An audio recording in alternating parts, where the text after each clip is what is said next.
Hey there, sports history fan. This is Arnie Chapman, aka the Football History Dude, and before we get into this episode brought to you by the Sports History Network, I wanted to tell you about another book giveaway that we have on the website. Our friend of the network, Timothy J. Brown, is giving away 5 copies of his latest book. This book is titled Hut Hut Hike, A History of Football Terminology. This book explores the history of football terminology by examining when and why more than 400 familiar words and expressions entered the game. By linking the game's evolution to changes in its language, readers learn the origins of first string, basic fundamentals, X's and O's, long snapper, and hundreds more of terms used in every football conversation or broadcast. Organized in easy-to-read, bite-sized chunks and filled with period images and illustrations, Hut Hut Hike tells football's history one word at a time. Now, to sign up for a chance to win your copy of the book, head to sportshistorynetwork.com/giveaways. Again, that's sportshistorynetwork.com/giveaways. Now it's time to take a sports break, a look at sports history on a daily basis. Hello, my friends of sports history. This is Darren Hayes of the Sports Jersey Dispatch podcast. Welcome once again to the Pigpen, your place for all things great in sports history. And welcome to your sports break for this January 10th edition, as we will talk about some of the greatest athletes and the milestone moments that they achieved in their careers on the date of January 10th. But before we do, let's make sure that you are aware that we have podcasts. Yes, you're listening to podcasts right now. But did you know that you can listen to on Pigskin Dispatch? We call it a daily podcast. Well, it's not always coming into your feed of your podcast provider. You can go to pigskindispatch.com, and every day on the front page, you will see some of our archived podcasts coming up relevant to the days that are of the events, just like you can on jerseydispatch.com. So go to those two websites, pigskindispatch.com, jerseydispatch.com, as well as your favorite podcast provider to get all of the great podcasts from the Pigpen.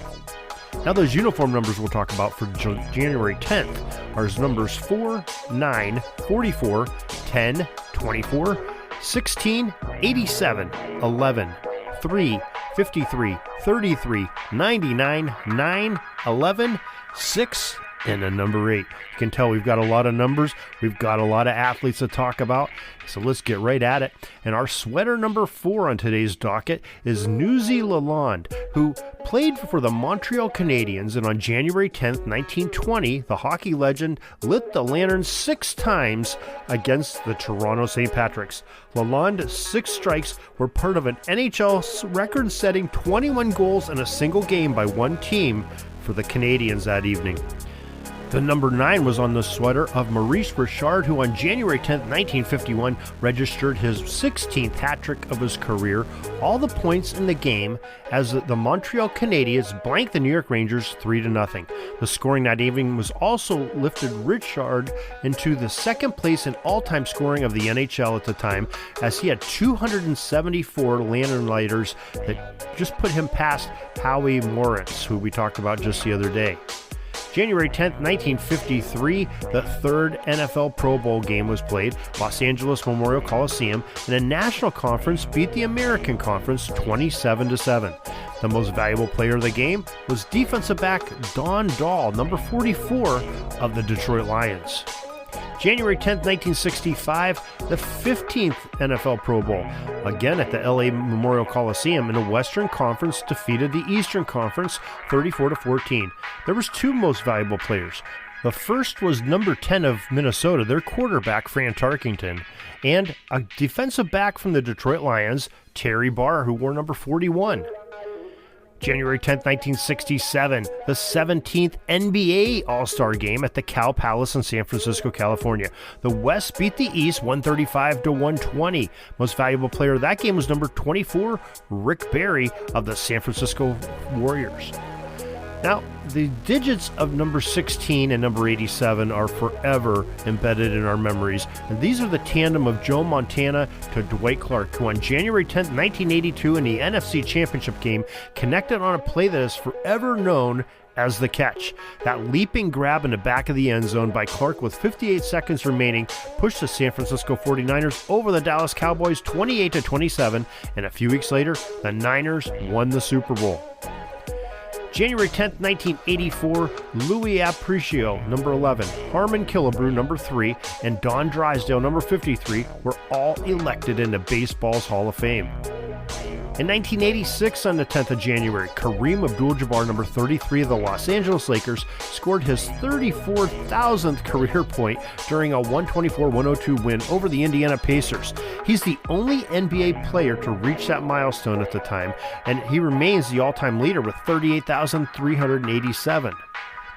On January 10th, 1989, the Los Angeles Kings center, number 99, the great one Wayne Gretzky, became the NHL's all-time leading scorer in a combined regular season and playoff points. He had 4 assists in a 5-4 home win over his former team, Edmonton, and brought his total to 2,011, one more than the legendary number 9, Gordie Howe.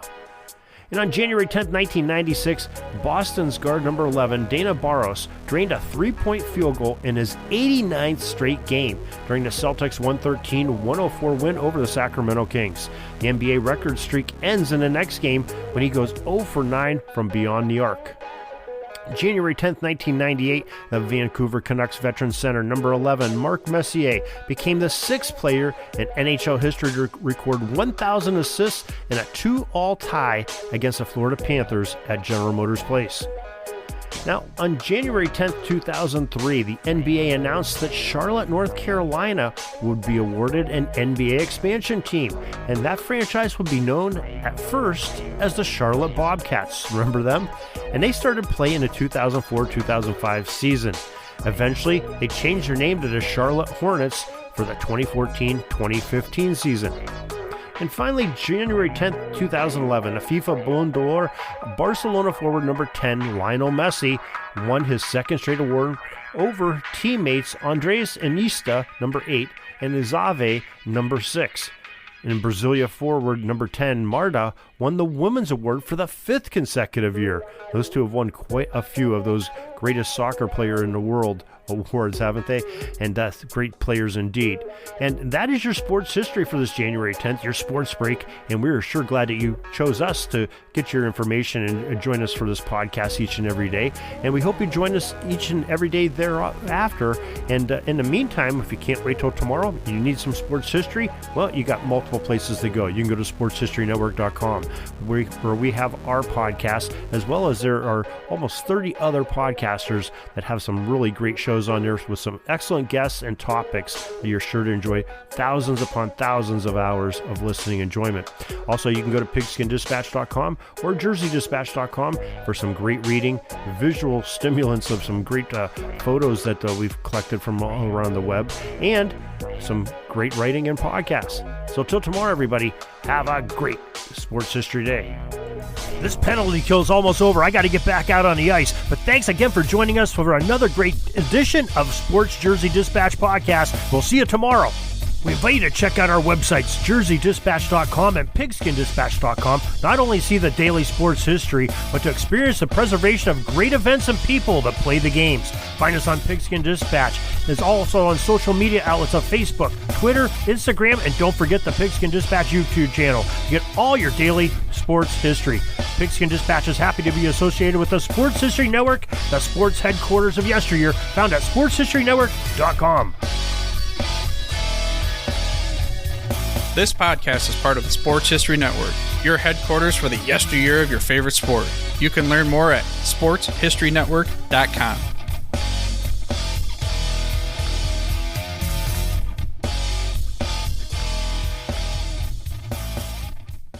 Hey there, sports history fan. This is Arnie Chapman, aka the Football History Dude, and I hope that you enjoyed this recent episode presented by the Sports History Network and were able to learn some good old-fashioned sports history knowledge nuggets.